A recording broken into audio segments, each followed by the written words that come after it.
کہاں سے آتے ہیں اور کیسے امپلیمنٹ ہوتے ہیں۔ میں جان کی امان چاہتا ہوں چیف جسٹس آف پاکستان سے کہ توہین عدالت کی دفعہ نہ لگا دیجئے گا، یہ غور سے سن لیجئے اور اگر یہ بات درست نہیں تو اس کا مجھے جواب دے دیجئے گا۔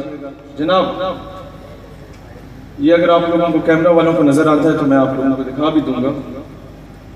4 مارچ کو ربہ ٹائم قادیانیوں کا آفیشل پیج بلو مارک کے ساتھ جو کہ ویریفائیڈ پیج ہے وہ یہ بتاتا ہے کہ president Trump appointed religious freedom commissioner calls on Pakistan to release Ahmadi bookseller, کہ پریزیڈنٹ ٹرمپ یہ کہتا ہے اپنے کمشنر سے کہ پاکستان کو بولو کہ قادیانی بک سیلر جو کہ آرٹیکل نمبر 295C کے تحت گرفتار کیا گیا تھا اسے فی الفور رہا کیا جائے۔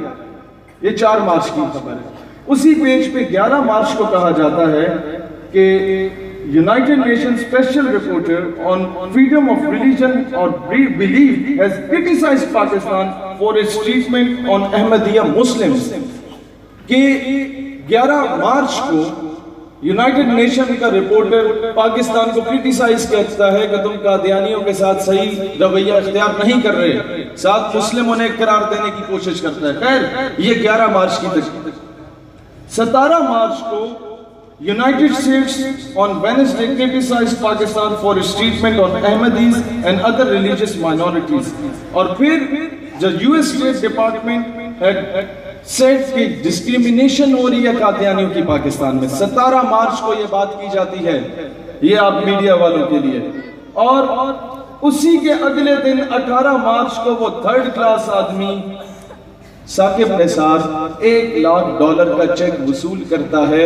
جس پہ لکھا ہوتا ہے باضابطہ طور پہ کہ احمدیہ مسلم کمیونٹی، اس پہ بعد میں آتا ہوں۔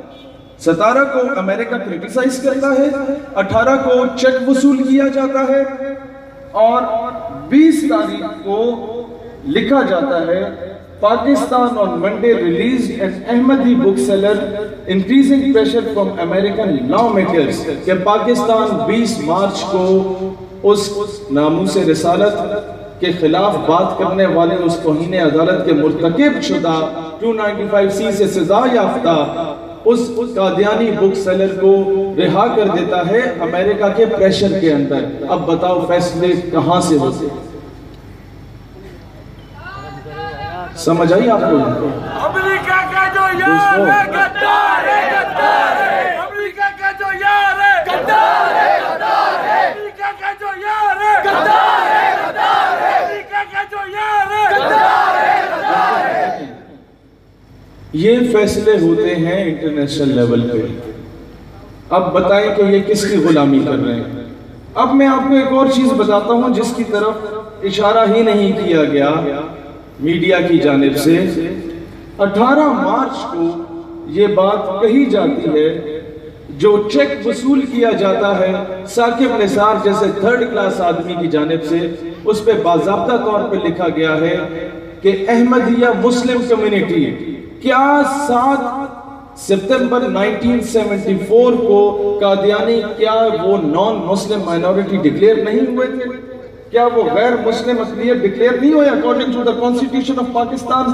تو پھر ایسا چیک وصول کرنا جس پہ احمدیہ مسلم کمیونٹی یعنی کہ قادیانی مسلمان ہیں یہ لکھا ہو، کیا ثاقب نثار صاحب یہ توہین عدالت ہے یا نہیں؟ کیا ہمارے دستور پاکستان، ہمارا کانسٹیٹیوشن آف پاکستان کی دھجیوں کو اڑایا گیا یا نہیں اڑایا گیا؟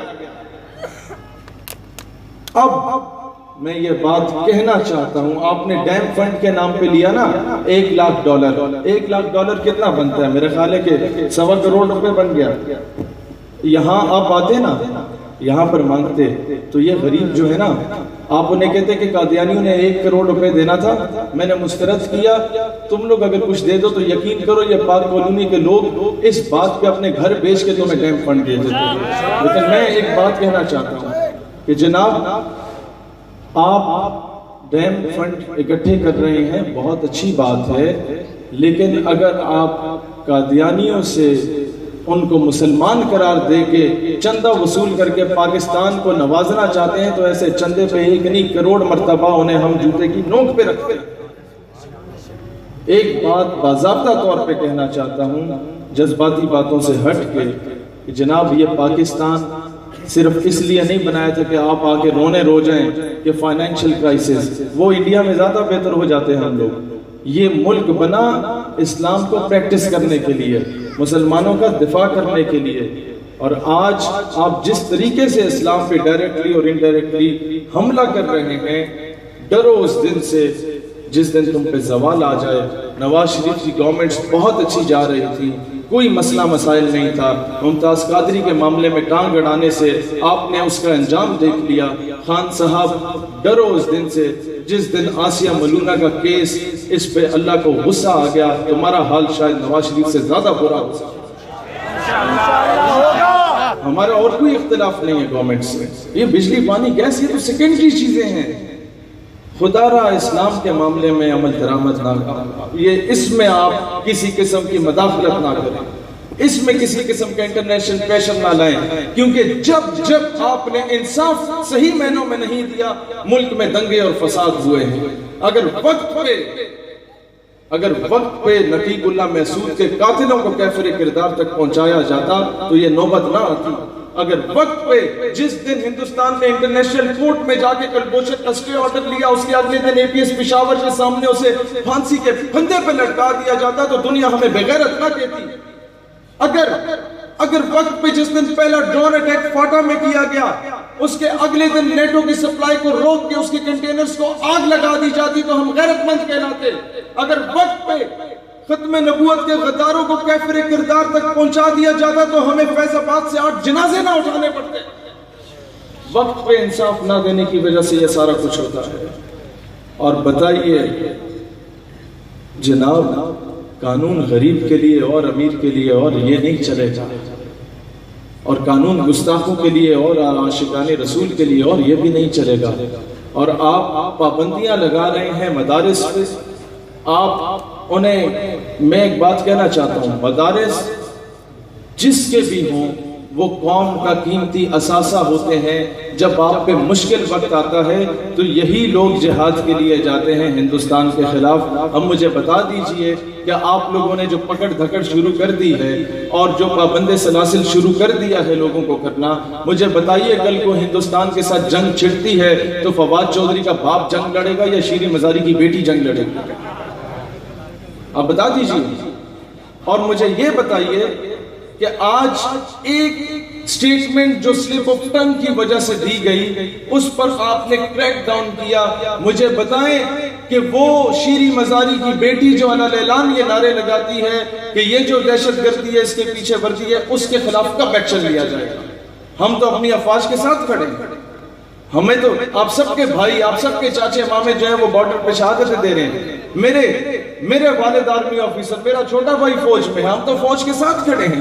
لیکن مجھے یہ بتائیے کہ جب ایک غریب کے ساتھ ظلم کیا جاتا ہے، مجھے بتائیے کہ جب ایک سٹنگ منسٹر کی بیٹی فوج کو گالی نکالتی ہے، اس کے خلاف ایکشن کیوں نہیں لیا جاتا؟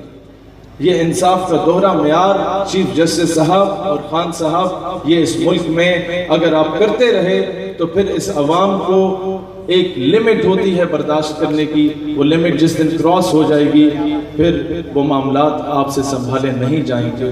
نوجوانوں، آخر میں ایک بات کہنا چاہتا ہوں۔ مجھے امینی صاحب KPK میں جب پہلی ملاقات ہوئی تھی، کافی